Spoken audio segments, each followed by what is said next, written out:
crecimiento y decrecimiento, que es el tema del decrecimiento de los isótopos radioactivos. Ya es muy bonito el tema. Y antes de seguir adelante, debo decirles algo. Lo que nosotros llamamos derivada tiene dos interpretaciones, dos. La primera es geométrica, donde es la pendiente de la recta tangente a un punto, lo vamos a ver también ese tema. Y la segunda es velocidad, la velocidad instantánea. Cuando usted vea una derivada, quiere decir, por ejemplo, si usted tiene la función y igual a x cuadrado, ¿cuánto es su derivada? 2x. 2x, la derivada de y igual a x cuadrado es 2x. Y si x valiera 2, o sea, cuando x vale 2, ¿cuánto vale la derivada? 4. Claro, 2x, en lugar de x reemplazo 2, 2 por 2 es 4, excelente. Ese 4, ¿qué significa? Significa dos cosas. Esa es la pendiente de la recta tangente a esa parábola en x igual 2, y también es la velocidad instantánea con la que un móvil subiría en ese punto hacia el eje x. Por ejemplo, dice dy sobre dx igual a 4, dice, ¿no? Quiere decir que en ese punto el móvil está creciendo 4 veces más rápido hacia el eje y que hacia el eje x. 4 sobre 1. 4 veces está subiendo en ese momento con respecto a una vez hacia el eje x. Está subiendo en las dos direcciones, pero 4 veces hacia y una vez hacia x.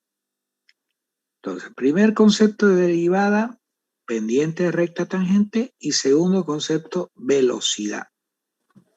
¿Cuáles son las dos interpretaciones entonces de la derivada? Por favor, a ver los más inteligentes, las más inteligentes también.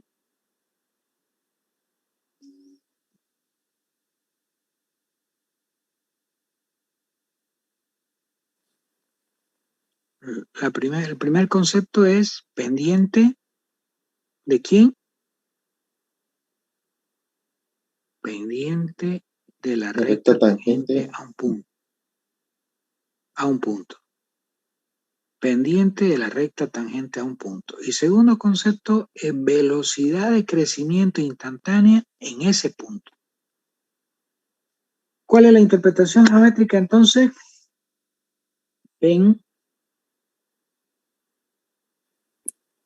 Pendiente de la recta tangente de un punto.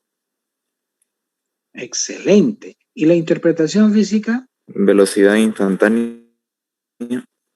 Muy bien. Esos son los dos conceptos que se van a llevar hasta el final, cuando ya no lleven ningún cálculo. Entonces aquí dice, el enunciado decía más o menos así.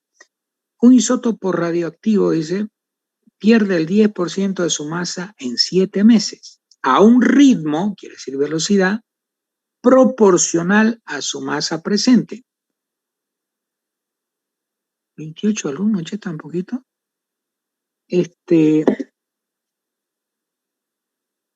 Cuando dice eso, ese enunciado, ahora sí voy a abrir el video, ahí está. Aquí está diciendo, la velocidad de decrecimiento es proporcional a la masa presente. O sea, la velocidad con la que se pierde la masa es proporcional a esa masa. Y dice, X la vamos a llamar la masa presente, T el tiempo en meses, y X sub 0 va a ser la masa inicial cuando el tiempo sea igual a 0. Esos van a ser los parámetros con los que me voy a mover. Eso lo tienen en su cuaderno. Esta ecuación obviamente es una ecuación de variables separables, ¿eh? Integrando ambos miembros, cuando el tiempo es 0, la masa inicial es X sub 0, no la conozco, y cuando el tiempo esté, la masa presente va a ser X. Integro neperiano de X, ¿sí? Hago todas las operaciones y llego a esta igualdad. La masa desintegrada XD, dice en 7 meses, es 10% de X0. Por tanto, la masa presente entonces es X igual a 0,90 de X0. Cuando voy a colocar un valor de X acá, tiene que ser masa presente, no desintegrada. La masa desintegrada era 10% de X0. Y lo que queda es el 90% de X0, 0,90 de X0. Por eso cuando reemplazo acá, digo, en lugar de esa X, he colocado 0,90 de X0. Reemplazando, obtengo el valor de K, un séptimo del neperiano de 0,90. Vuelvo nuevamente a la misma ecuación 1, o sea, a esta misma ecuación la escribo pero al revés para que sea la K, para que sea más fácil. Y tengo neperiano de X sobre X0 igual a T sobre 7, claro, del neperiano de 0,90. Y ya tengo la relación entre X, T y X0. En el siguiente paso dice, ¿qué porcentaje de la masa inicial se habrá desintegrado al cabo de 3 años? Reemplazo T igual 3 años, o sea, 36. Fíjense que nuestro tiempo es 3 meses. Los años los tengo que convertir en meses. En la ecuación 2. La ecuación 2 es esta de acá. Este T lo estoy reemplazando por 36. Y por propiedad, este término de acá sube porque hay un logaritmo, propiedad de los logaritmos aprendidos en tercero medio. Y simplifico los logaritmos. Entonces tengo la relación entre X y el resultado final. La masa desintegrada va a ser la masa inicial menos la masa presente. La masa presente y hasta acá la coloco y al hacer operaciones acá obtengo que esto es igual al 41,83% de la masa inicial. Concreto. La masa desintegrada al cabo de 7 meses es el 41,83% de la masa inicial. Siguiente. ¿En cuánto tiempo, dice, se desintegrará el 80% de la masa inicial? O sea, la masa desintegrada va a ser el 80% de X0. Si se va a desintegrar el 80%, lo que queda es el 0,20 de X0, la masa presente en ese momento. Al reemplazar acá, despejo T de esa ecuación 2 de acá, de esta ecuación 2, despejo T y obtengo esta igualdad. Entonces reemplazo el valor X, que es 0,20, o sea, la masa presente en ese momento, se simplifican los X0 y el resultado final va a ser 7 veces neperiano de 0,20 sobre neperiano de 0,90. O sea, en 106,9 meses se habrá desintegrado el 80% de la masa del isótopo. Tienen muchísimos ejercicios para hacer en el práctico, jóvenes. Yo les pido, por favor, que en este pequeño feriadito que va a haber hoy, mañana y pasado, al menos por ahora, no sé si seguirá la huelga, pero hay que apoyar esa huelga, ¿eh? No podemos quedarnos como Venezuela, no, no y no. En este feriadito, vayan haciendo el práctico de la parte, por favor, correspondiente a crecimiento y decrecimiento. No quiero explicar más porque los voy a chipar, pero al menos esta parte sí, ¿ya? Voy a hacer un breve paréntesis sobre el tema de física nuclear. A mí me encanta muchísimo, soy un semi especialista en eso. Voy a hacer unos 10 minutitos de paréntesis sobre ese tema y decirles que en la naturaleza hay elementos y compuestos. Los elementos son sustancias que no pueden ser divididas en otras, mientras los compuestos sí. Y los compuestos pueden ser sólido, líquido, gaseoso y los intermedios entre ambos, ¿no? Entre cada estado. Entonces, por ejemplo, los elementos son únicos. Hay 92 elementos naturales y varios no naturales o que no están presentes en la naturaleza en este momento y tienen que ser creadas en laboratorio. Los primeros elementos son hidrógeno, helio, litio, berilio, boro, carbono, nitrógeno, oxígeno, flúor, neón, sodio, magnesio, aluminio, silicio, fósforo, azufre, cloro, argón, potasio, calcio, escandio, titanio, vanadio, cromo, manganeso, hierro, cobalto, níquel, cobre, zinc, galio, etc. Entonces, no lo estoy leyendo por si acaso, yo lo sé de memoria. Entonces, con esos elementos se forman todo lo que vemos en la naturaleza, todo. Y los elementos son los que dan la naturaleza al, lo que dan, ¿cómo puedo decir? A ver, los elementos tienen una característica única, tienen un único número atómico, un único número atómico. Por ejemplo, cuando yo digo número 2, el helio, número 3, el litio, número 4, berilio, número 5, carbono y así. Hidrógeno, helio, litio, berilio, boro, no, el boro es el 5, carbono es el 6. ¿Qué significa el número atómico? Significa el número de protones que hay en el núcleo. El que marca la naturaleza del elemento es el número de protones. Entonces, jamás un elemento químico, como decir el 30, va a ser igual al 42, digamos. Nada que ver. Son elementos diferentes. El número atómico es el que marca la naturaleza del elemento químico. ¿Qué característica principal tienen los elementos químicos? Entonces tienen un único número atómico. Repito nuevamente, ¿cuál es la característica principal de un elemento químico? Tienen un único número atómico. Excelente, o sea, el número de protones es único. Y en química se define lo que se llama la masa atómica, que es el número de protones más neutrones en el núcleo. Resulta que esa masa atómica puede variar.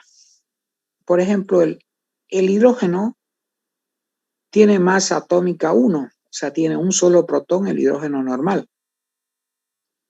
Pero cualquier estudiante de química que haya leído un poquito más sabe que existe el deuterio, por ejemplo, que es un hidrógeno que es igualito al hidrógeno normal, actúa igual y todo, pero dentro del núcleo tiene un neutrón, tiene un protón y un neutrón, o sea, su masa atómica es 2, ya no 1.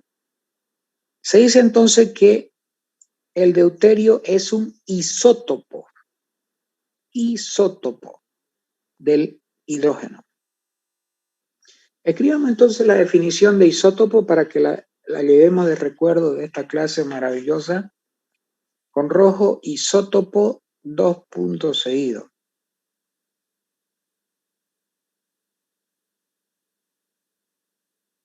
Son formas de un mismo elemento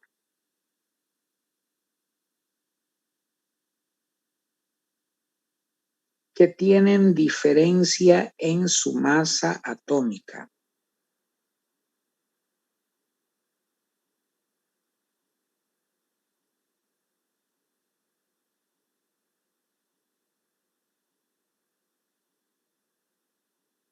Punto y coma. Por ejemplo, 2 puntos seguidos.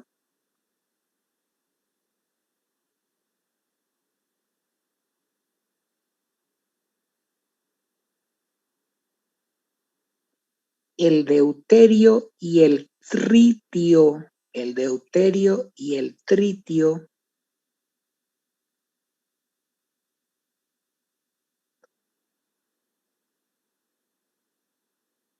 coma, con masas atómicas 2 y 3,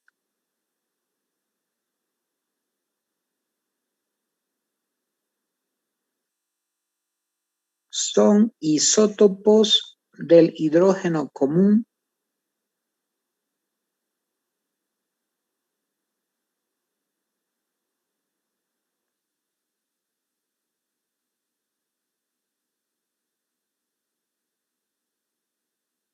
con masa atómica igual a 1.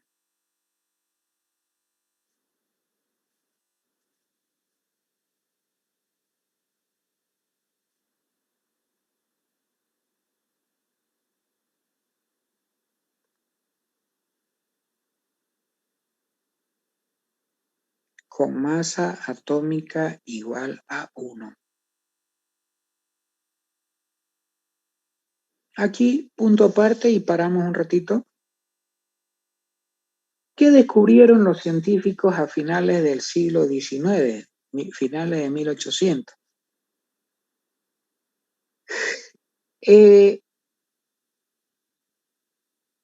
Resulta que había una parejita muy interesante, a finales de 1800, principios de 1900. La señora era polaca, muy hermosa, se llamaba María Sklodowska. Y cuando se fue a París, a la Universidad de la Sorbona, tuvo como profesor a un señor de nombre Pierre se escribe, ¿no? Pierre,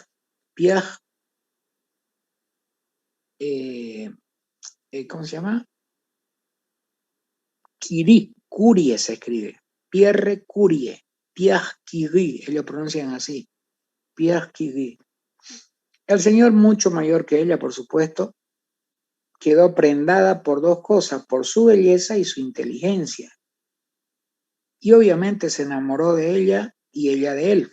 Y se casaron, tuvieron 2 hijas y una de ellas fue premio Nobel inclusive. Bueno, ¿qué hizo esta señora con el señor? Había un material que ellos traían un material radioactivo. Ahorita vamos a ver qué es radioactividad. Una pregunta, ¿quieren que les pase esta partecita, unos 10 minutitos más sobre esta parte o pasamos clase nomás? Sí, pásalo por favor. Sí, por favor. Ah, que la pase esta parte. No, Okay, que la sigamos. ¿Perdón? Ah, que siga explicando esta parte. Sí, por favor. Sí, por favor. Ok. Sí. Gracias, muy amable. Entonces, ¿qué descubrieron estos muchachos cuando estaban trabajando? Bueno, ya eran esposos, se casaron porque se enamoraron, pues, ¿qué vas a hacer? Ya? El instinto humano sigue nomás. Por más que tenga 80 años, sigue nomás. Y el caso es que se casaron y eran investigadores de la Sorbona. Había un material que se llamaba Pechblenda, lo pueden buscar en internet con Pechblenda, B grande, Pechblenda, que es una mezcla de uranio con otros materiales. Y el experimento que ellos hicieron fue colocar un trocito de Pechblenda chiquito, no mayor a, por decir, 50 gramos, sobre una balancita súper sensible que ya había en esa época, y nada más anotar los números que salían todos los días. Todos los días. Y todos los días los diarios publicaban porquerías. Bueno, el caso es que al irle pasando el tiempo, se dieron cuenta de un fenómeno muy interesante, muy, muy interesante. La masa de la Pechblenda iba disminuyendo. Pero ¿cómo? Decía uno, pero si yo no lo he tocado y estaba hermético todo, ¿no? Ni cómo. Entonces, ¿vos lo has tocado? No, vos tampoco. Entonces, ellos publicaron un informe antes de 1900, no me acuerdo si en 1903, por ahí aproximadamente, se me va la fecha, donde describieron lo que estaban observando y ellos fueron las primeras personas en darle nombre a una palabra que la usan, pero no saben ni qué es. Radioactividad. Entonces ellos se percataron que se emitían partículas desde esa masa. Fíjense que la masa atómica está concentrada en el núcleo.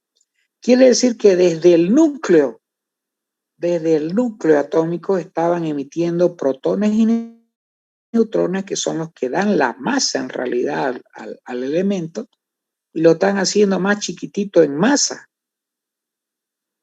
Eso fue lo que anotaron. Y ellos anotaron ya por primera vez la palabra radioactividad.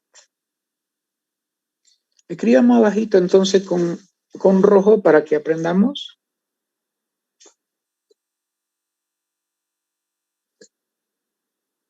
Radioactividad, 2 puntos seguidos.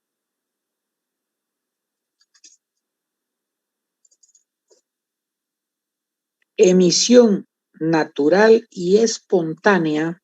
Emisión natural y espontánea de partículas del núcleo atómico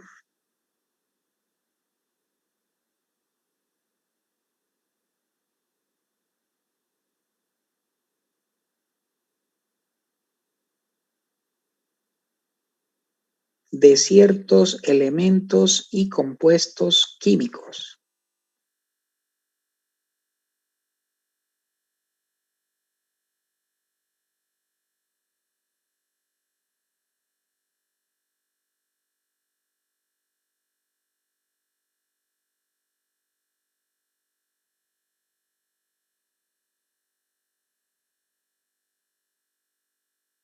Punto aparte. Abajito, investigar sobre las radiaciones alfa, beta y gamma, con MM, ¿no? Gamma. Investigar sobre las radiaciones alfa, beta y gamma.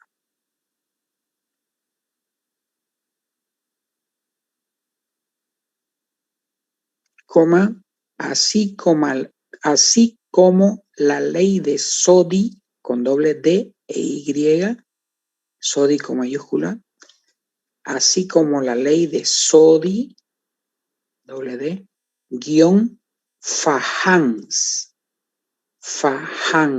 con ese final, así como la ley de Soddy-Fajans.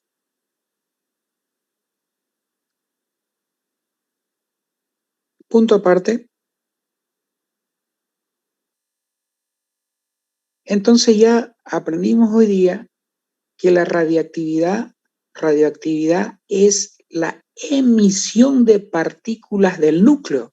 Quiere decir que del núcleo están saliendo o electrones nucleares, que se llama radiación beta, o 2 protones o 2 neutrones, que se llama radiación alfa, o un neutrón, que es la radiación gamma. Eso lo van a ver cuando investiguen los tipos de radiación. Y lo podemos dar como parte, ¿no? Bueno, ¿qué pasó con la historia de amor de esta pareja?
Elemento que le dio el nombre de su patria, se llama hasta el día de hoy polonio.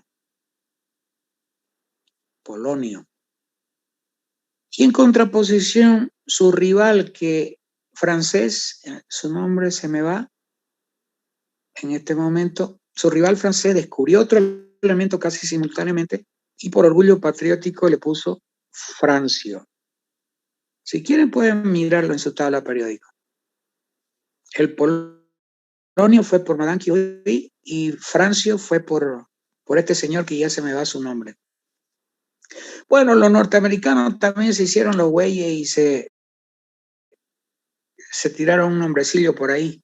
Los de Berkeley le pusieron californio a uno de los elementos químicos descubiertos por ellos. Y los europeos no se quedaron atrás, para no quedarse tan bobo, le pusieron europio a otro elemento. ¿La sabían esa? Sí, en la tabla está. No sabía. En la historia no, pero en la tabla está. Ah, sí. Entonces ya tienen un poquito más de base sobre la radioactividad. Emisión de partículas nucleares, lo que genera usualmente pérdida de masa del elemento que lo produce. Del plomo en adelante, todos los elementos son radioactivos, es decir, como tienen demasiados neutrones, se empiezan a excitar químicamente y emiten partículas nucleares. Cuando hay emisión solo de neutrones es muy peligroso porque viajan casi a la velocidad de la luz y atraviesan todo, ¿no? Ni siquiera una capa de plomo normal la detienen. Y se usan en todo tipo de ambientes, de tratamiento de cáncer hasta destrucción masiva en bombas atómicas. Esa es más o menos un poquito la historia del tema de la radioactividad y de la obra de estos grandes titanes. ¿Le gustó un poquito?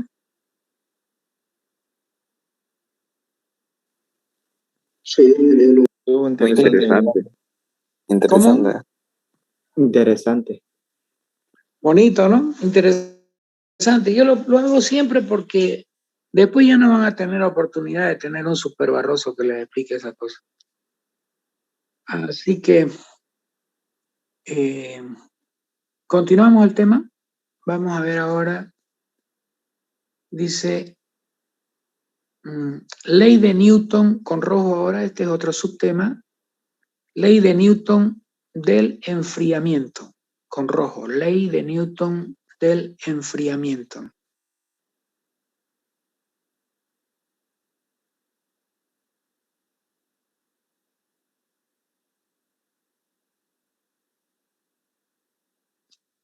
Me estoy quedando sin tiempo. Si se acaba el chat, la comunicación, yo les vuelvo a mandar un enlace, ¿ya?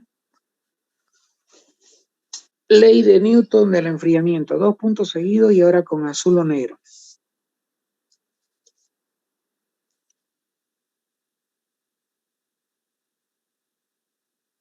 Dice, es una ley válida para una gran cantidad de elementos. Perdón. Es una ley válida para una gran cantidad de cuerpos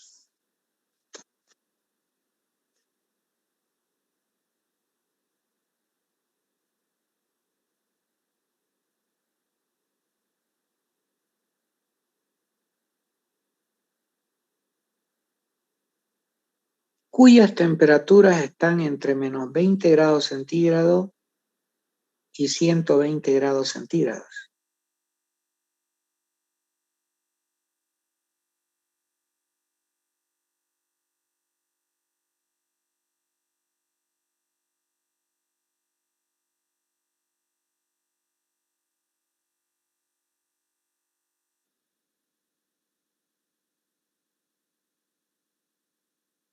Punto seguido. Básicamente señala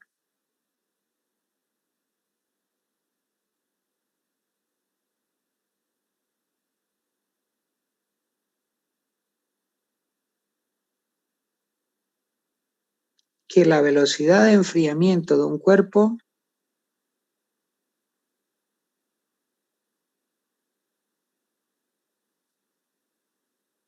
es proporcional a la diferencia de temperaturas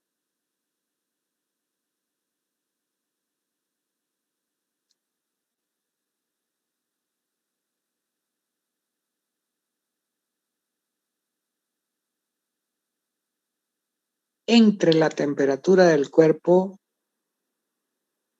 y la del medio refrigerante. Entre la temperatura del cuerpo y la del medio refrigerante.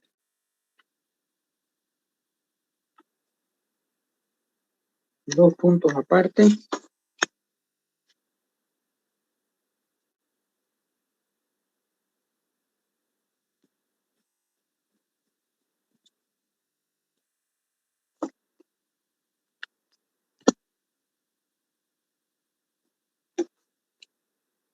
Y escriben esta formulita de acá, por favor, ¿ya?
Le voy a mandar una fotito para que no se pongan estresados, ¿ya? Lisa, ya no eres tú, la muchachita de la mirada azul.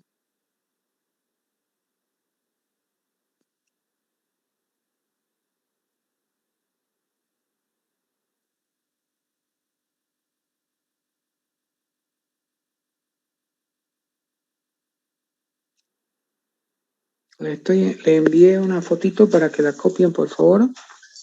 Y voy a salir de este chat un ratito y voy a volver a entrar con otro enlace, ¿ya? Ustedes le pulsan, por favor. Parte técnica, digamos. Fíjense que ahí también ese dt sobre dt minúscula. ¿Qué significa ese dt sobre dt minúscula? Recordémonos que la derivada puede ser o pendiente, recta, tangente o velocidad. ¿En cuál de los casos está ese enunciado? Velocidad de enfriamiento. Ahí está diciendo la velocidad con que la temperatura baja en el tiempo, esa acá quiere decir proporcional. Es proporcional a la diferencia. Ahí donde dice T, temperatura, colóquenlo, temperatura del cuerpo, por favor, ¿ya? Ahí abajito no ve que dice T igual temperatura, colóquela, temperatura del cuerpo, por favor, ¿ya? Es proporcional la diferencia entre la temperatura del cuerpo y la temperatura del medio refrigerante. Ahí también agréguenle entre paréntesis constante, entre paréntesis constante, cierran paréntesis.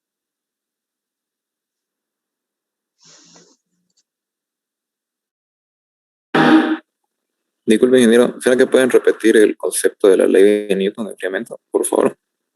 Claro que sí.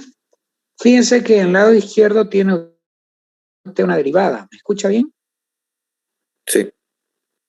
Tiene dt mayúscula sobre dt minúscula. Dice derivada de la temperatura respecto al tiempo. Ese lado izquierdo quiere decir la velocidad con que la temperatura cambia en el tiempo. Eso quiere decir. Velocidad. El lado izquierdo, velocidad. Con que la temperatura desciende en el tiempo. Y la ley dice igual. K. K quiere decir es proporcional a. Es proporcional a la diferencia, por eso está ese signo menos, entre T, que es la temperatura del cuerpo, y Tm, que es la temperatura del medio refrigerante. La velocidad de enfriamiento de un cuerpo es proporcional a la diferencia entre la temperatura del cuerpo y la temperatura del medio refrigerante. Eso quiere decir esa formulita. Qué útil, pero qué útil. Ahora sí, como ya tenemos la teoría, ahora vamos a ejemplo. Dice un ejemplo. Con rojo, ejemplo.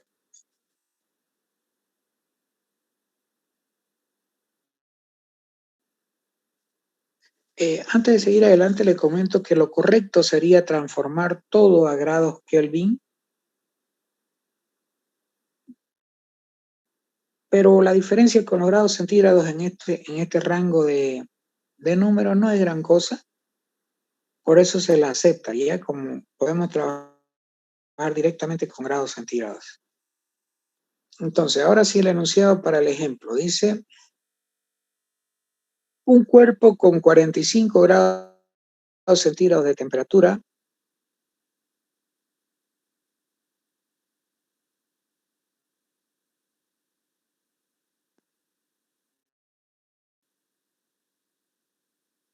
es introducido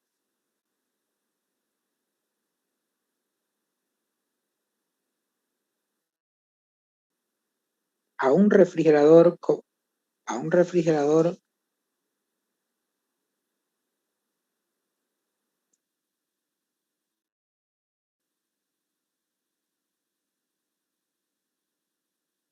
cuya temperatura interior constante es de 3 grados centígrados.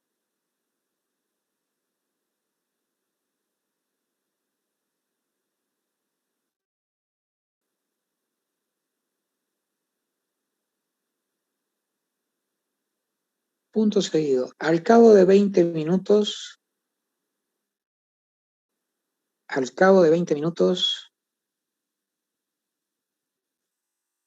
el cuerpo ha alcanzado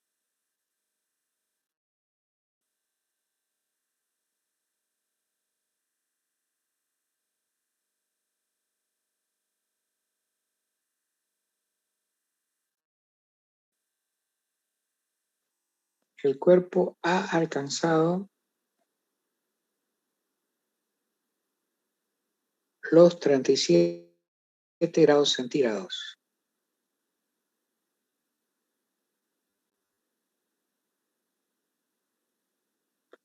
Ese ha alcanzado, ese ha lleva H adelante, ¿no? Es del verbo haber alcanzado, quiere decir. Ha alcanzado los, ¿cuánto le dije? 30 y...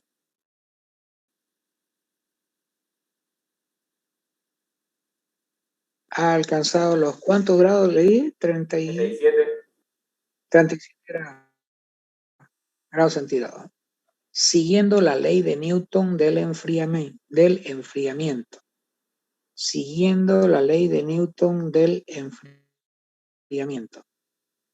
Punto aparte, inciso A.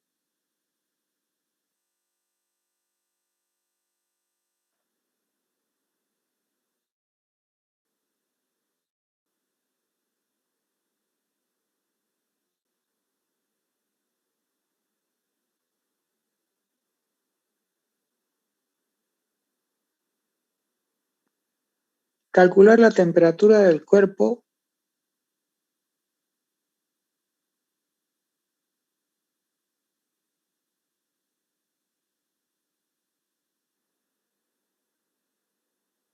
si permaneciese, primera C, segunda S, ¿no? Si permaneciese 5 horas dentro del refrigerador. 5 horas dentro del refrigerador.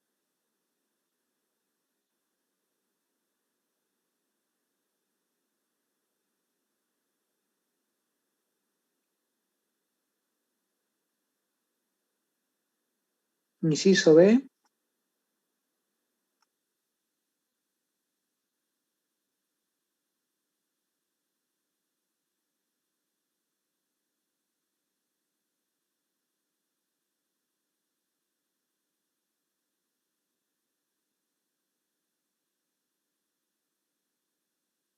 Dentro del refrigerador, coma,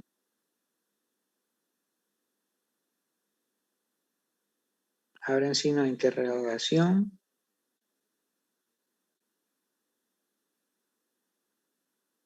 ¿En cuánto tiempo el cuerpo alcanzará los 5 grados centígrados?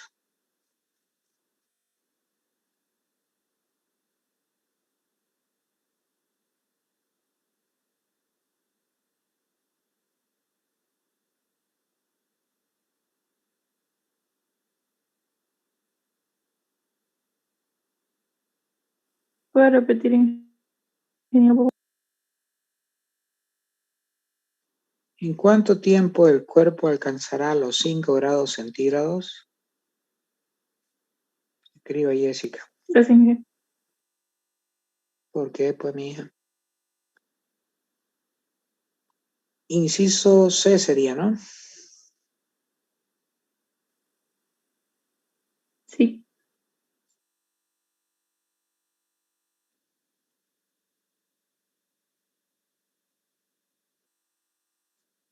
¿Cuál será la temperatura del cuerpo si permaneciese un tiempo infinito?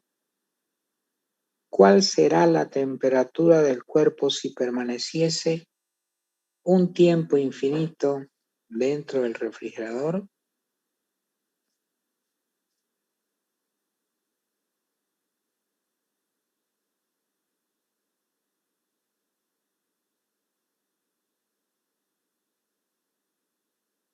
Inciso D. Graficar el proceso de enfriamiento.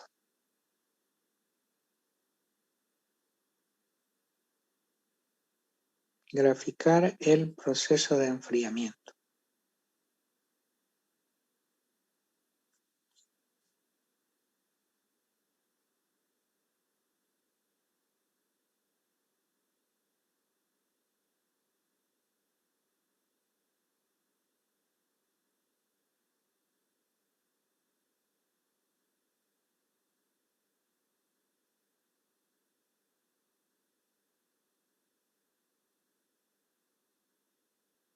Azul o negro dice.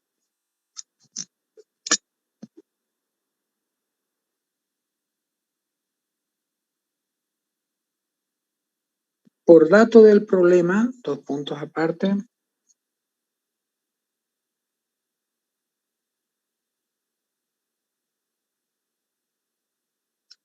Por dato del problema, 2 puntos aparte. Y escriben esto que voy a mandar como foto, ¿ya? Para que lo tengan ahí.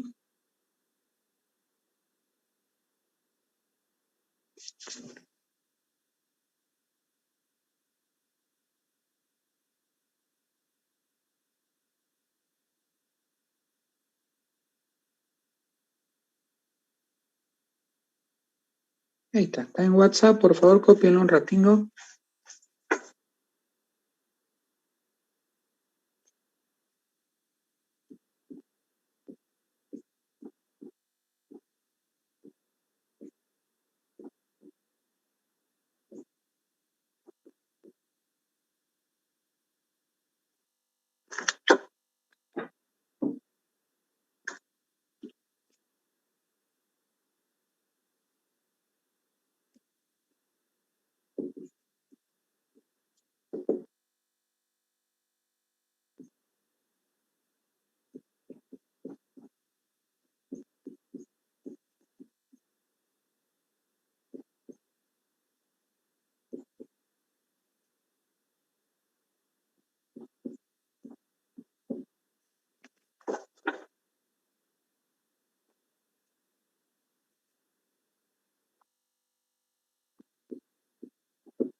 Un ratito voy a resolverlo un poquito esta parte y le mando una fotito ya, porfa. La temperatura del cuerpo, 40 grados creo, ¿o cuánto?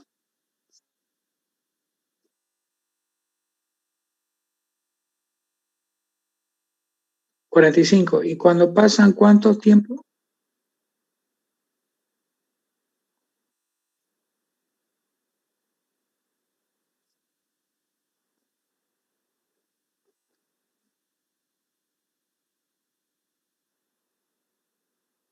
Ah, 37 grados. Ok. Muchas gracias, mi niña. 0,45. Cuando pasan... ¿Cuántos minutos, perdón? Otra vez. 20 minutos. Son 37 grados, ¿verdad?